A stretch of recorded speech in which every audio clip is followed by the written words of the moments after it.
It takes two to wit to woo. Olive Owl could only say twit. Twit, twit, she went. She couldn't say to woo.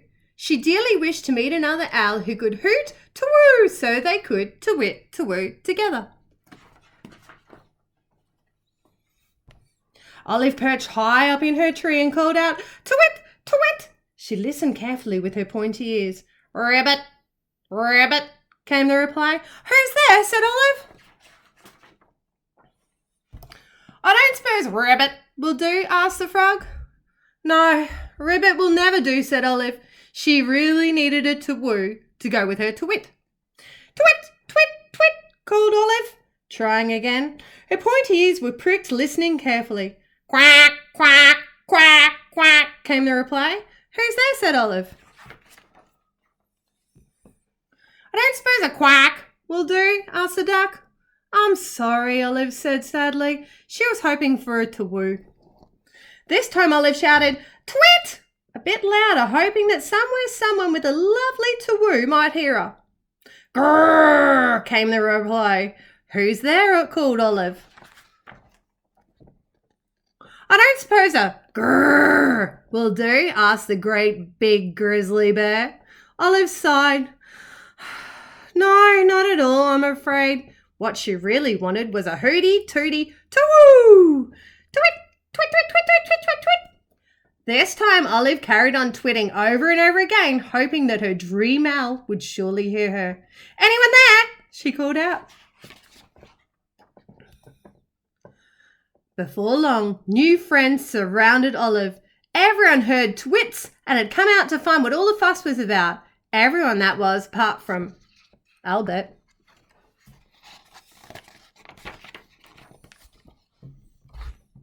Albert lived far away in another tree in another wood over the hill. "To-woo!" he tooted, but nobody could hear him.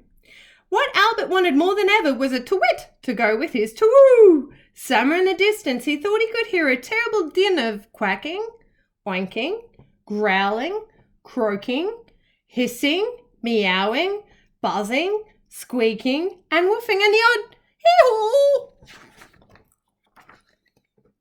Olive looked down at the duck, the cat, the donkey, the frog, the dog, the snake, the bee, the pig, the mouse, and the great grizzly bear.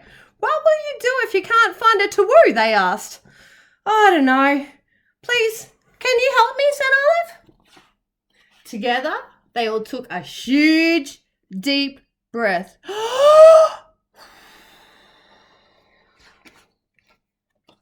"To-wit!"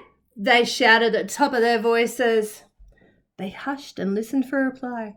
Surely enough, from a faraway wood over the hill, someone heard them.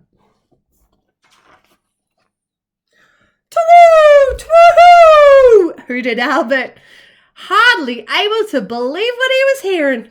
"To-wit!" There it was again. Albert was excited and set off in the direction of the twit, calling "To-woo!" as he flew.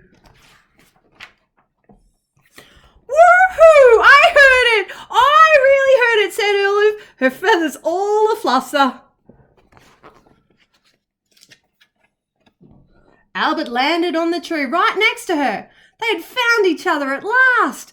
"To-woo!" he said. "To-wit!" said Olive. "Grrr!" said the great grizzly bear. "That's the wrong way around."